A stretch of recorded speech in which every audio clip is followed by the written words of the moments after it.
Hi guys, namaskar. I'm back with next part of this series Tu Brahmata Hasivaya. Welcome back to my channel. ज्यांनी चॅनलला subscribe केलं नसेल त्यांनी करून घ्या. जर माझा कंटेंट तुम्हाला बघायला आवडत असेल तर ऑफकोर्स.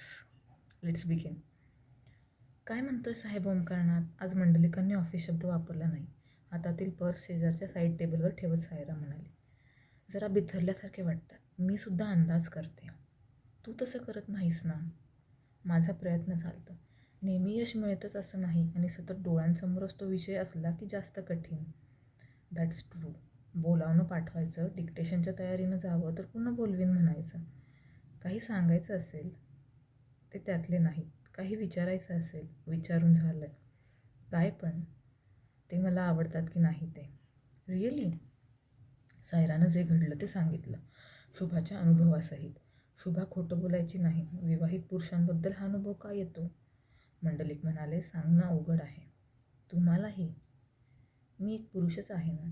निसर्गानं स्त्री आणि पुरुष असे दोनच घटक निर्माण केले. या दोघा घटकांचं वस्तुनिष्ठ चित्रण करण्यासाठी तिसरा घटक हवा, तर योग्य उत्तर मिळेल. निर्लेप मनानं एखादी स्त्री किंवा पुरुष सांगू शकणार नाही. बाई नॉर्मली म्हणेल पुरुष लंपट असतात आणि पुरुष सांगू लागला तर ते समर्थन ठरेल. या व्यतिरिक्त तिसरी प्रतिक्रिया कुणीच सांगू शकणार नाही.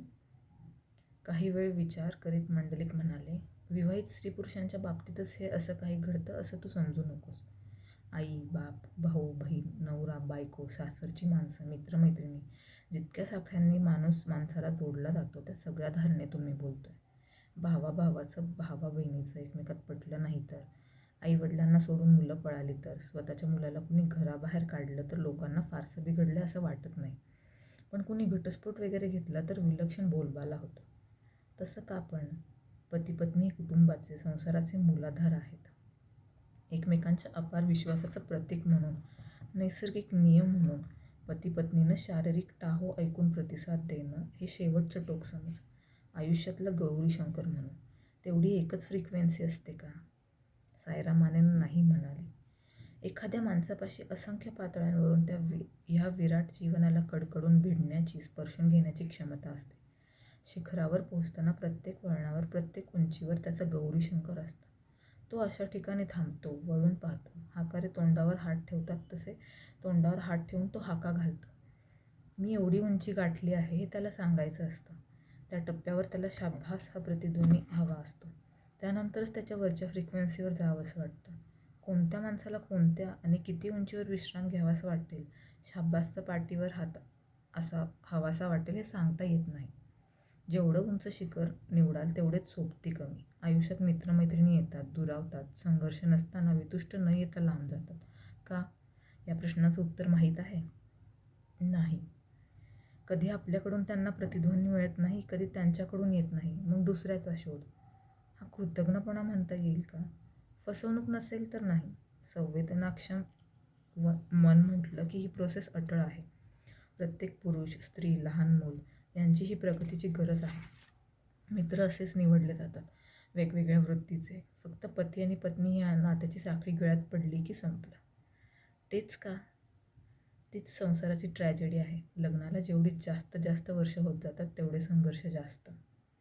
अंडरस्टँडिंग वाढायला नको. कॉम्प्रोमाइज नावाची गोष्ट असते ना.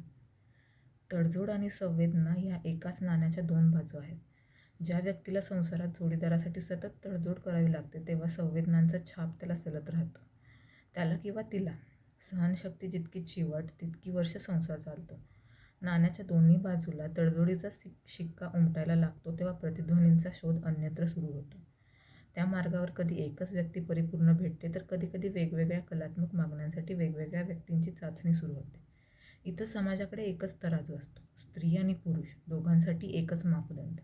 4 दिवस ही किंवा हा, आता तिला सोडली किंवा हल्ली दुसराच कोणीतरी तिच्याबरोबर असतो, असं म्हणायला मिळालं की समाज खुश.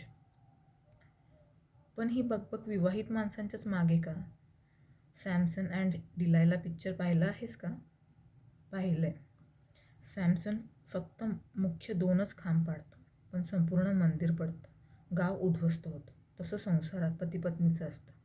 म्हणून तर अनेक जीव दोन्ही बाजूला तडजोडीचा छाप असलेलीच नाणी वापरतात. प्रतिध्वनींचं मंदिर चुकवतात. एखाद्याला ह्या प्रवासात सगळ्या संवेदनांना प्रतिध्वनी देणारी आणि व्यक्तिमत्त्वाच्या सगळ्या फ्रिक्वेन्सीज झेलणारी व्यक्ती मिळतेही. अप्सरेसारखी बायको सोडून किंवा राजबिंडा आणि शब्द झेलणारा नवरा सोडून या शूर्पणखेत किंवा म्हसोबात या माणसांनी काय पाहिलं अशा चर्चा सुरू होतात.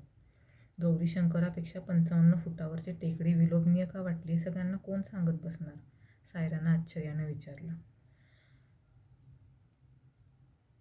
55 फूटच का?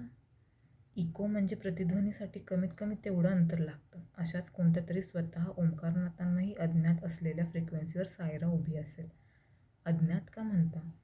जो प्राणी अकारण चिडतो, आरडाओरडा करतो, ती तडफड काय हवं आहे ते सापडत नसल्याची असते. सायरा विचारात पडली. मी तुम्हाला आवडतो की नाही या प्रश्नाकडे फार गंभीरपणे पाहण्याची गरज नाही. तो उपेक्षित माणूस असावा. दुसऱ्या दिवशी ओंकारनाथ आपल्या केबिनमध्ये आले आणि बघतच राहिले. त्यांच्या टेबलावरच्या प्लास्टिकच्या फुलांच्या ठिकाणी निशिगंधाची टवटवीत फुलं होती.